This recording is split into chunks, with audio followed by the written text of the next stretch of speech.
Hello viewers, welcome to my channel easy recipe by Ilora. আজকে আমি তৈরি করে দেখাবো পোস্ত চিকেন। এটা খুবই ইয়ামি, আশা করছি আপনাদের রেসিপিটা ভালো লাগবে। যদি ভালো লাগে অবশ্যই আমার চ্যানেলটি সাবস্ক্রাইব করবেন আর আপনার ফ্রেন্ডস ও ফ্যামিলির সাথে আমার রেসিপিটি শেয়ার করবেন। তাহলে আমরা দেখে নেব এর জন্য আমাদের কি কি লাগছে।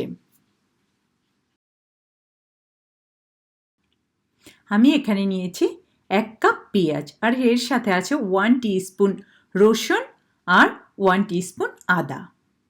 আর লাগছে একটা টমেটো, 2 টেবিল স্পুন টক দই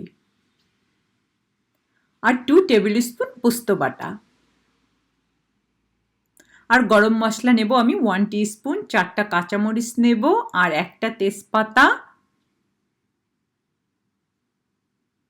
কিছু লবঙ্গ,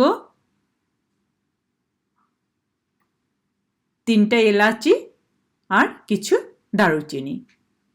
আর আমি হলুদ নিয়েছি এখানে হাফ টিস্পুনের একটু বেশি, হলুদটা আমি কম দেব।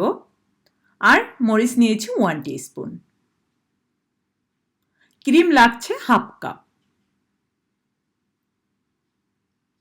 আর আমি এটা সরিষার তেল দিয়ে রান্না করব, কিন্তু আপনাদের যদি এই তেলের ঘ্রাণ ভালো না লাগে তাহলে আপনারা নর্মাল তেল দিয়ে রান্না করবেন। আর আমি এখানে নিয়েছি 1 কিলো বোনলেস চিকেন। আমি এটাকে ছোট ছোট টুকরো করে কেটে নিয়েছি। আমি এখন এখানে একটা প্যান নিয়ে নিয়েছি, এতে দিয়ে দিচ্ছি সরিষার তেল।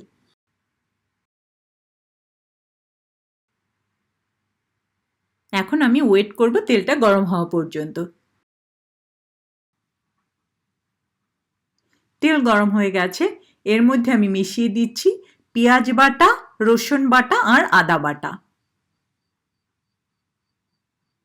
তো এখানে আমি 1 কাপ পেঁয়াজ বাটা দিয়েছি। আপনারা যদি ইচ্ছে করে যে গ্রেভিটা আপনারা পাতলা করবেন তাহলে কিন্তু অবশ্যই কাটা পেঁয়াজ দেবেন, বাটা পেঁয়াজ দেবেন না। বাট আমি গ্রেভি পছন্দ করি, সেই জন্য আমি বাটা পেঁয়াজ দিয়েছি। তা আমি এর মধ্যে দিয়ে দিচ্ছি লবণ। এখন কিছুক্ষণ আমি এই মশলাটাকে ভাজতে থাকব। ভেজে নিয়ে আমি এর মধ্যে সব মশলাগুলো অ্যাড করব। তো কিছুক্ষণ আমি এরকম ভুনতে থাকব। এখন আমি মিশিয়ে দিচ্ছি তেজপাতা, দারুচিনি, এলাচি আর লবঙ্গ। একটু মিশিয়ে নেব।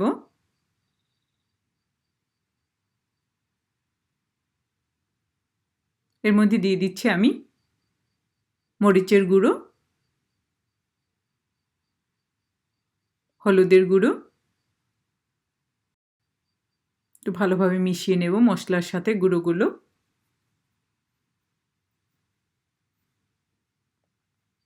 এখন আমি দিয়ে দিচ্ছি টমেটো। আমি কিন্তু এর মধ্যে কোনো ধনিয়া পাউডার কিংবা জিরা পাউডার এগুলো অ্যাড করব না। তো এটাকে আমি খুব ভালোভাবে কষিয়ে নেব।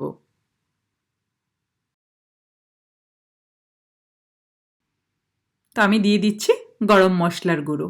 আমি এখন এটাকে খুব ভালোভাবে কষাবো।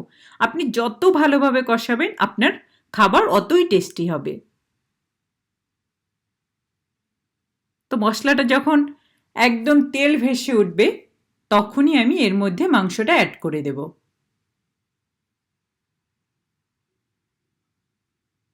যতক্ষণ পর্যন্ত তেল ভেসে না উঠছে ততক্ষণ পর্যন্ত আমি এভাবে রান্না করতে থাকবো।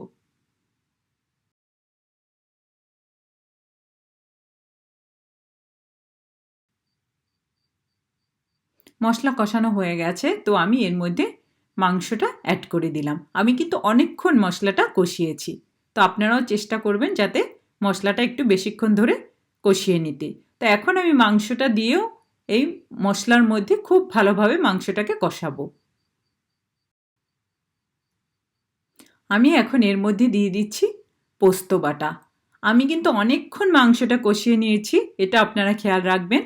আর এখন আমি অ্যাড করে দিলাম পোস্ত বাটা। আমি এখানে 2 টেবিল স্পুন পোস্ত বাটা নিয়েছি। এখন ভালোভাবে মাংসটার সাথে মিশিয়ে দেব।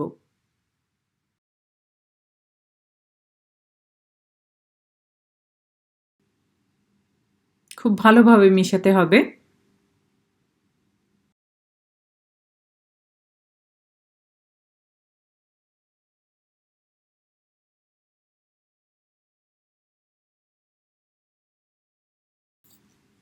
তো এখন আমি মিশিয়ে দিচ্ছি টক দই। আমি এটাকে পানির সাথে গুলিয়ে নিয়েছি আর এর মধ্যে আমি দিয়ে দিয়েছি 2 টিস্পুন চিনি।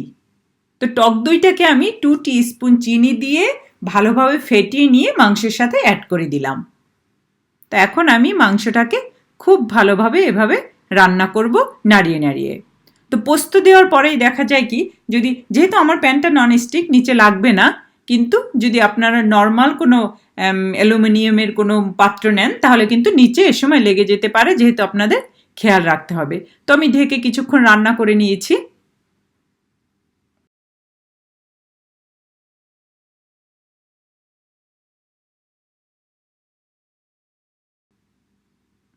তো এখন আমি দিয়ে দিচ্ছি এর মধ্যে কাঁচামরিচ।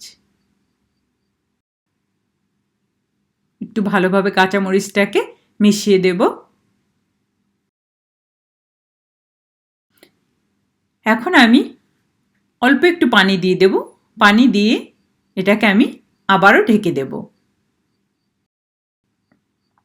তো এখন আমি মাংসটাকে ঢেকে দিচ্ছি, ওয়েট করব এটা না হওয়া পর্যন্ত। এখন অনেকক্ষণ হয়ে গেছে, তো এখন আমি ঢাকনা তুলে দেখব। তো আমি ক্রিমটা অ্যাড করে দিয়েছি।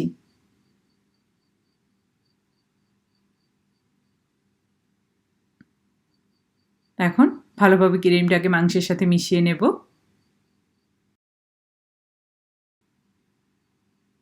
এখন আমি ঝোলটা আরেকটু শুকিয়ে গ্রেভিটা একটু ঘন হলেই আমি তুলে নেব।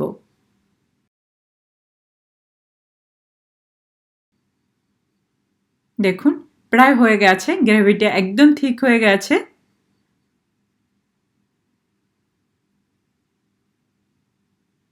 তো এখন আমি চুলার আঁচটা বন্ধ করে দেব আর পোস্ত চিকেন সার্ভ করে দেব।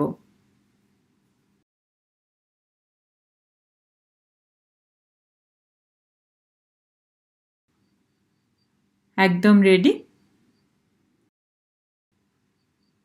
তো আমি এখন সার্ভ করে দিচ্ছি। আশা করছি আমার রেসিপিটা আপনাদের ভালো লেগেছে। যদি ভালো লাগে অবশ্যই বাসায় ট্রাই করবেন এবং আমাকে জানাবেন যে কেমন হলো। আর যদি আপনারা সরিষার তেল ভালো না বাসেন তাহলে নর্মাল তেল দিয়ে করলেই চলবে। আর যদি ভালোবাসেন আর বেশি ভালোবাসেন তাহলে কিন্তু এখন যখন আমি সার্ভ করব এর উপর থেকে ইচ্ছে হলে আপনারা একটু কাঁচা সরিষার তেল উপর থেকে দিয়ে দিতে পারেন, তাহলে কিন্তু ঘ্রাণটা আরও বেশি আসে। তো তখন খেতে আরও বেশি ভালো লাগে। তাহলে আবার দেখা হবে নতুন কোনো রেসিপি নিয়ে। এতক্ষণ আমার ভিডিও দেখার জন্য থ্যাংক ইউ।